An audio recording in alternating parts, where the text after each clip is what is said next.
वैद्यकीय प्रवेशासाठी अत्यंत महत्त्वाच्या असलेल्या नीट परीक्षा पेपरफुटीचे प्रकरण गेल्या अनेक दिवसांपासून देशभरात गाजत आहे. त्यात महाराष्ट्रातील काही आरोपींना अटक करण्यात आली आहे.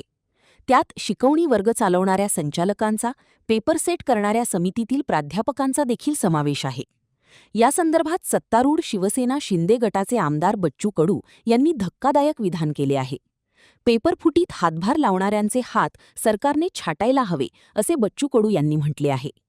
एका कार्यक्रमात बोलताना बच्चू कडू म्हणाले, परीक्षार्थी वर्ष 2 वर्षे अभ्यास करतात, प्रचंड मेहनत करून परीक्षेची तयारी करतात. पण पेपर फुटला असे जेव्हा कानावर येते तेव्हा किती वेदना होत असतात हे परीक्षार्थ्यांना विचारायला हवे.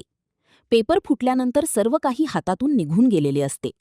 ज्याने पेपरफुटीचे हे सारे प्रकार घडवले त्याला छत्रपती शिवाजी महाराजांच्या काळात ज्या प्रकारे शिक्षा दिली जायची तशाच प्रकारची शिक्षा दिली पाहिजे. ज्यांचा पेपरफुटीत हातभार असेल त्याचे हात छाटण्याचे काम सरकारने केले पाहिजे. पुढे असा प्रकार करण्याची कोणाचीही हिंमत होणार नाही. या तरुणांच्या डोक्यात काय असते हे मला माहीत आहे. पेपर फुटल्याचे कळताच या तरुणांच्या मनात प्रचंड असंतोष निर्माण होत असतो, असे बच्चू कडू म्हणाले.